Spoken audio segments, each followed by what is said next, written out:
We each have an area that we tend to have more skills than others, but all focused on returning value to society, I think is the key thing that Michael and I have talked about over time. And now this group, I believe, is a part of his vision.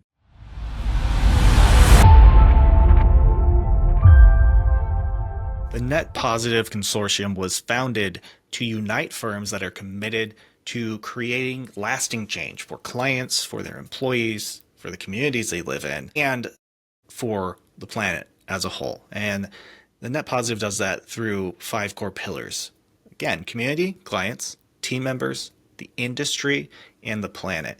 And so in this video series, we are telling the stories of the RAA partners and other strategic members of the Net Positive Consortium and how they're filling their role in one of those pillars. There's a lot of firms who take this idea seriously of, hey, we need to be giving back, we need to be building this kind of different approach. Do you think this is new for the wealth management industry as a whole? Is this something that's kind of always existed in your tenure? Or does this initiative really stand out to you for those kind of reasons you listed?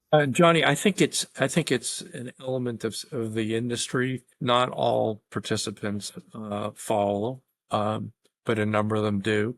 One example would be a firm I have a lot of respect for, Northern Trust, on a much larger scale. It certainly has been doing that. That's part of their culture. We follow, and being a tiny little firm, we follow a similar culture where we're all expected to contribute to our respective communities and wherever the expertise may be. I tend to focus more on the environmental area since I have particular knowledge in Everglades restoration and climate change. And I share that with my other areas of responsibility, such as serving on the board of the Naples Area Chamber of Commerce. I serve as basically the person people look to for environmental and climate related discussions. So my business partner, Jennifer's more on the social side. Let's dig into what you personally and what your firm is doing. Net Positive Consortium has, those 5 pillars, one of those being our planet. Climate change and your work certainly fits under there. So just kind of tell me how you guys are taking an intentional approach to that as a firm.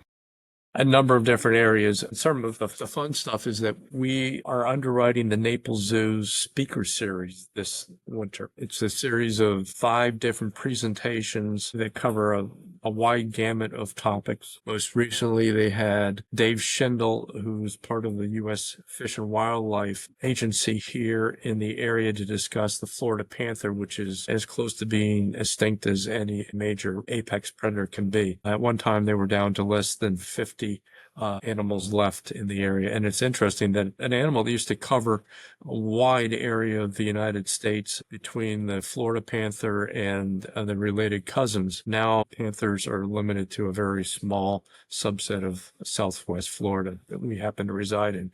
Real challenge with the growth and habitat loss for an animal that requires a very wide area to live, especially the males. So that was the last speaker. I look forward to some of the others, such as my friend Ian Bordizak, who's the leading python specialist in the nation. He's been written up in National Geographic and numerous other organizations. He is the expert in dealing with the invasive python that's made it the way into Florida and really caused havoc on the small mammals in the Everglades. Wow, that's some pretty cool initiatives. Yeah, so we get some and then they have a speaker coming to discuss of Africa and the wildlife there, and a few others that are on various other topics. And I think you mentioned your business partner, right? She's doing some things maybe more on the social impact side. Yes, yeah, that's more of her area of passion. She serves on the board of the Trinity Life Foundation, a small upstart organization which is helping at-risk youths that have been referred to their program from the criminal justice system, and trying to get individuals that have had an encounter with the juvenile justice system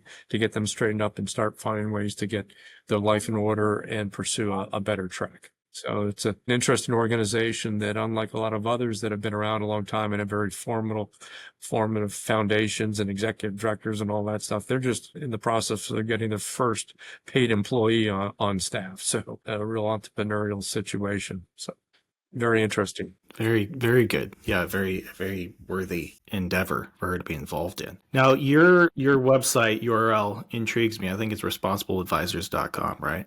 Which seems like it really ties into everything that we're talking about here. I mean, Yes, just it tell is. me how you landed really on that name, that URL. Is that flowing out of this kind of work that you do? Yes, it does, Johnny. When we were starting the firm in 2000, I think it was 2009, we were probably looking for domains.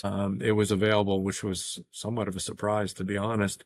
And it does culminate everything that we're about. When we started the firm, it was, keep in mind, we were coming out of the financial crisis. And Jennifer and I had worked together for about 10 years prior to starting the firm at various trust banks. And the real motivation was that due to pressures on profit margins, we felt that our employers were focused more on their profit margin rather than attention and consideration of client circumstances. So our whole philosophy of our firm was to serve our clients first. And responsible advisors really encompasses a lot of different things. First, obviously, responsibility to our clients and putting their needs and circumstances before our own, which hopefully in the end has resulted in profit to us, as well as also responsibility to our communities, as we've just touched on a few areas, just a small smidgen of a little firm that actually has done a heck of a lot. Just from this short conversation, you guys are involved in more things and kind of more big things than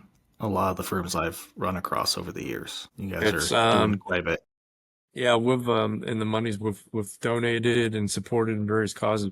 Some of it's kind of fun, and some of it's marketing, but some of it is also a true philanthropy. Sure. Absolutely. So to kind of round out our conversation, certainly a piece of this is we want to learn what's going on with you and what's kind of driving your firm and your social action. But also kind of the genesis of this conversation is that you're a member of Net Positive Consortium. So I think for advisors who are watching this, wondering what it's all about, why it would be an organization they'd want to be a part of, clearly it's important to you. But what would your message be on that front? The value is to be able to visit with other investment professionals, maybe in another city, so you don't have to worry about competition, and come up with the ideas of how they could possibly make a positive impact through events, through that